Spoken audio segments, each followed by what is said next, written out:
अस्सलाम वालेकुम जी, मैं हूं आपकी मेज़बान एस्टर महमूद गिल और आप देख रहे हैं नेशनल टीवी पाकिस्तान। इस वक्त हम मौजूद हैं कराची डीएचए में और आज हम आपको मिलाने वाले हैं एक ऐसी मशहूर शख्सियत से जो कि किसी तारीफ़ के मोहताज नहीं, ताजिर इत्तेहाद की जान इनके सदर हमाद पूनावाला से। तो आइए इनसे बात करें। अस्सलाम वालेकुम। वालेकुम अस्सलाम जी, कैसे सर कैसे हैं आप? अल्लाह का शुक्र, आप बताएं खैरियत से। जी सर, अल्हम्दुलिल्लाह मैं बिल्कुल ठीक। सर आपके बारे में थोड़ा सा जानेंगे, हमारे व्यूवर्स को बताएं कि आप माशाल्लाह ताजिर इत्तेहाद के सदर हैं, तो सदर बनने के लिए काफ़ी सारी स्ट्रगल भी करनी पड़ी। जी, सबसे पहले मैं शुक्रगुज़ार हूँ आप लोगों के इस वेब चैनल के लिए कि वो आए और हमारे पास हमारा इंटरव्यू किया।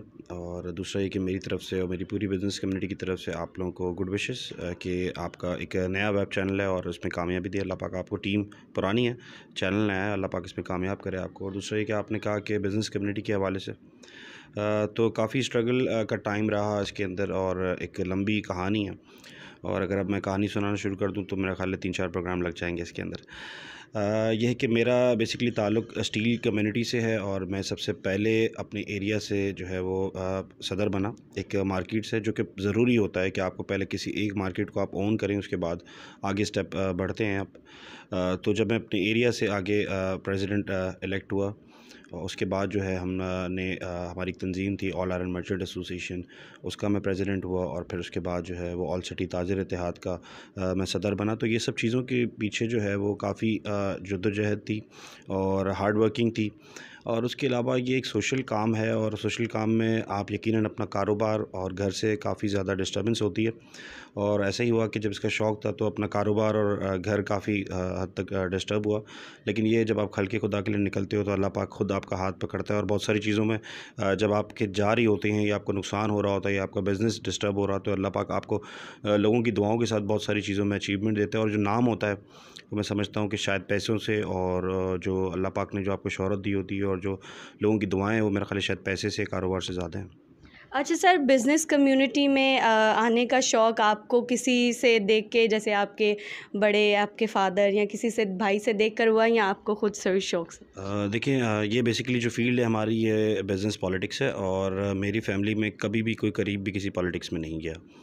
तो ये है कि मेरे ताया जो हैं मेरे जो वो थोड़ा बहुत ये है कि लोगों के फ़ैसले वगैरह करवाया करते थे और ख़ानदान के बड़े होने की वजह से और बहुत सारी चीज़ों के अंदर मेरी जो फैमिली है वो इन चीज़ों से अवॉइड करती है, चाहे वो पॉलिटिक्स हो चाहे वो बिज़नेस पॉलिटिक्स हो। तो मेरे लिए मेरी फैमिली के लिए बिल्कुल नया था और लेकिन मुझे मेरे अंदर एक होता है ना कि खून के अंदर ही शुरू से होता है, तो वो वाला चीज़ जो था वो एलिमेंट था मेरे अंदर और शुरू से मुझे मज़ा आता था इस चीज़ के अंदर। तो फिर जब इस चीज़ के अंदर आगे बढ़ते गए तो काफ़ी चीज़ें अपॉर्चुनिटीज़ मिली। फिर उसके बाद चैम्बर, मेमन फेडरेशन और भी काफ़ी चीज़ें और काफ़ी इदारे इतने ज़्यादा हो गई अल्हम्दुलिल्लाह कि पिछले साल 2 साल पहले मैंने जो है वो ओहदे लेने से जो है वो साफ़ इनकार कर दिया कि मैंने कहा मैं बैठा हूँ वो बहुत है, मैं कोई अपने ऊपर ज़िम्मेदारी नहीं ले सकता।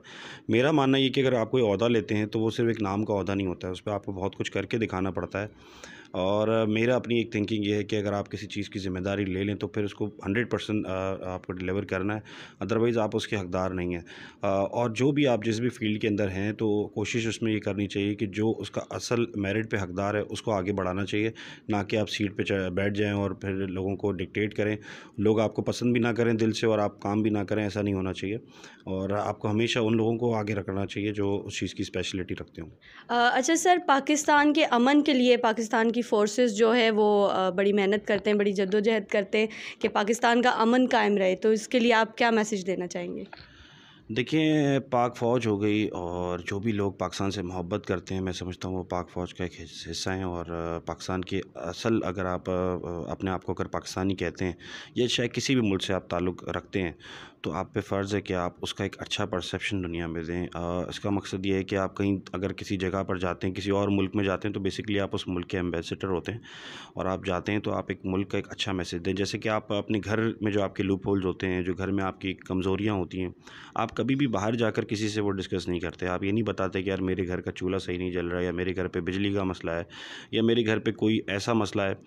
तो वो अंदरूनी मसलों को आप जो है वो अपने अंदरूनी अपने तक ही रखते हैं और बाहर जाके नहीं बताते। इसी तरह से आप जब किसी मीडिया पे बैठते हैं तो एक अच्छे शहरी होने के नाते आप अच्छी चीज़ों को बताएं, और एक मीडिया पर्सन होने के नाते भी आप पे फ़र्ज़ है कि आप अच्छी चीज़ें बताएं। इसी तरह एक कारोबारी बिज़नेस कम्युनिटी का भी काम है कि आपके जो अंदरूनी मसाइल हैं आप कोशिश करें कि उसको आप मीडिया पे ज़्यादा ना लेकर आएँ, और आप आपके जो इश्यूज़ रहते हैं, मैं मानता हूँ बहुत ज़्यादा इश्यूज़ हैं, और हमारा जो इंफ्रास्ट्रक्चर है वो उसमें बहुत ज़्यादा कमज़ोरियाँ हैं, इस बात को मैं मानता हूँ। लेकिन हमारा काम ये है कि उसके अलावा हम जो हमारी जो अच्छी चीज़ें, पॉजिटिव चीज़ें, उसको भी हम साथ-साथ जो है वो एप्रिशिएट करते रहें, और मुख्तलिफ़ चीज़ों को, जिस तरह के आप देखती हैं कि मुख्तलिफ़ जो एसोसिएशंस हैं, सोशल वर्कर्स हैं, अवार्ड सेरेमनी करते हैं, तो मैं बड़ा खुश होता हूँ देख के कि यार आप किसी को जब एप्रिशिएट करते हैं ना, तो वो उसके लिए बड़ा अच्छा होता है। किसी को एक शील्ड देना 500 रुपए की, वो कोई बड़ी अहमियत नहीं रखती, लेकिन वो जो उसके लिए जो अहमियत है ना, वो उसको अचीव करके जो उसको खुशी मिलती है और मोटिवेट होते हैं, तो मैं समझता हूँ कि इस तरीके की चीज़ें जो हैं वो ज़रूरी हैं, और अब काफ़ी ट्रेंड सेट हो चुका है और हर जगह पे ये चीज़ें हो रही हैं, तो ये अच्छा है मेरे हिसाब से। अच्छा सर, आप अपनी कम्युनिटी में माशाल्लाह सदर हैं और काफ़ी आपने माशाल्लाह अच्छे काम किए, तो 8 साल हो गए हैं आपको इस फील्ड में, तो कोई ऐसा वाक़या हो जो आपको याद रहा हो, कोई अच्छा कोई बैड इस तरह? देखिए, वाक़ये तो काफ़ी हुए, एग्रेसिव भी चीज़ें हुई, सॉफ्ट चीज़ें भी हुईं, और मज़ेदार वाक़ये भी हुए, सख्त चीज़ें भी, यादें भी हैं। जो सबसे ज़्यादा चीज़ जो है वो ज़िंदगी भर याद रहने वाली चीज़ है, वो हमेशा सुना है कि आप जेल जाके ही सियासतदान बनते हैं। तो पिछले साल जब मैं जेल गया, तो वो जो यादें हैं वो हमेशा जो हैं वो साथ रहेंगी, क्योंकि वो बड़ा ही एक अनोखा और बिज़नेस कम्युनिटी के अंदर एक पहला वाक़या था। क्योंकि दूसरे जो रहनुमा थे वो हमेशा कहते थे, वो भी हमारे दोस्त हैं, भाई हैं, वो हमेशा कहते थे कि अगर ये हमारा फ़ैसला नहीं माना गया तो हम रोडों पे आ जाएंगे, या फिर हम जेल भरो मुहिम चला देंगे, लेकिन कोई भी हिम्मत करके आगे नहीं आ पाता था। तो बस वो मुझे जो है वो अल्लाह पाक ने हिम्मत दी, और मैंने स्टैंड लिया, और स्टैंड लेने के बाद जब आप रियासत के साथ खड़े होते हो तो आसान नहीं होता। लेकिन मुझे आज भी खुशी है कि मैं एक अच्छे कॉज़ के लिए जेल गया, और लोगों ने बड़ा इसको सराहा, और लोगों की मोहब्बतें मिली कि ये हमारे लिए स्टैंड लिया इसने। क्योंकि उस वक्त लोग जो हैं बहुत ज़्यादा परेशान थे। मैं आज भी हर जिस प्लेटफॉर्म पे जाता हूँ, मैं मानता हूँ कि एक वबा है कोविड, और लोग बड़ा परेशान है इससे, पूरी दुनिया परेशान है। लेकिन क्योंकि पाकिस्तान क्योंकि थर्ड वर्ल्ड कंट्री है, और हमारे मसाइल बिल्कुल अलग हैं पूरी दुनिया से, और जब हम अपनी बात करते हैं तो लॉकडाउन हमारे लिए सोल्यूशन कभी भी नहीं है, और हमें जो है एसओपीज़ पे अमल करवाना चाहिए, और हमें खुद भी करना चाहिए एसओपीज़ पे अमल। लेकिन लॉकडाउन से हमें सिर्फ और सिर्फ नुकसान होता है। मैं समझता हूँ कि इतनी कैजुअलिटी या इतनी अमवात जो है वो कोविड में नहीं होती, जितनी अमवात जो हैं बेरोज़गारी से होती हैं। हमारे बहुत सारे दोस्त, हमारे बहुत सारे कारोबारी हज़रात इस लॉकडाउन के अंदर अपना कारोबार बंद कर चुके हैं। बहुत से लोग नुकसानों में चले गए हैं, और ज़कात देने वाले, मैं बहुत बड़ी बात करने जा रहा हूँ कि जो ज़कात देने वाले हैं वो ज़कात लेने पे आ चुके हैं। तो मैं नहीं समझता कि अब मज़ीद जो है वो कारोबार को कोई डिस्टर्बेंस होनी चाहिए, माशी कत्ल ना किया जाए।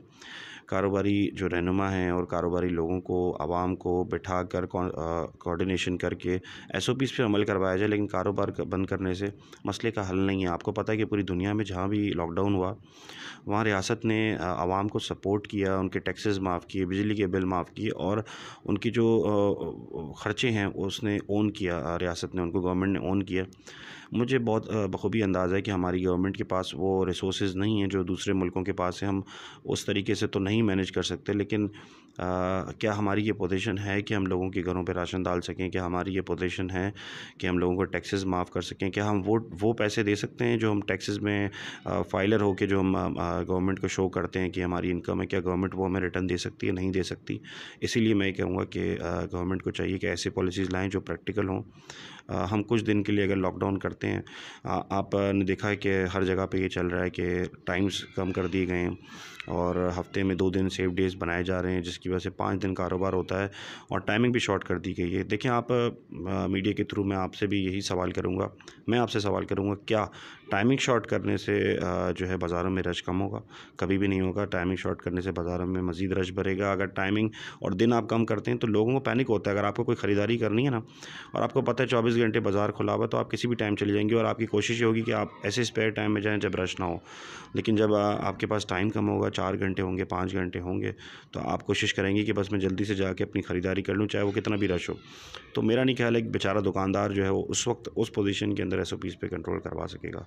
आवाम भी बेचारी नहीं कर सकेगी और दुकानदार भी नहीं करवा सकेगा। तो मेरा मशवरा बार बार ये है कि टाइमिंग्स को 24 घंटे कर दिया जाए, हफ्ते में 7 दिन कारोबार खोले। जिसको 24 घंटे खोलना है वो 24 घंटे खोले, जिसको जिस तरीके से कारोबार करना है, क्योंकि ईद उल फितर का और जो फेस्टिवल्स होते हैं वहाँ बहुत सारे जो बिज़नेस हैं वो ज़्यादा चलते हैं आम उसके कारोबारी दिनों के हिसाब से। तो मैं समझता हूँ कि उनको टाइम देना चाहिए, क्योंकि उनका पिछला सीज़न जो है वो ख़राब हो चुका है और जो उनका पूरे साल का जो बोनस होता है वो ईद के महीने में, रमज़ान के महीने में होता है। और जब वो बंद हो जाता है, पिछले साल बंद हुआ, तो बहुत सारे लोगों को मैं जानता हूँ जो उनका पिछले सीज़न का मटेरियल अभी तक सेल आउट नहीं हुआ और काफ़ी उम्मीदें ला के बैठे थे कि इस दफ़ा हम उस नुकसान को कवर कर देंगे, लेकिन अनफॉर्चुनेटली वही हुआ और फिर लॉकडाउन की आवाज़ और फिर लोगों के मसले मसाइल। जी, तो नाज़रीन, जैसा कि आपने देखा कि ये थे हमारे साथ हमाद पूनावाला साहब, जिनका मानना ये है कि जियो ज़िंदगी ऐसे कि ज़िंदगी औरों के काम आए, जलाओ ऐसी शम्मा कि रोशनी औरों के काम आए।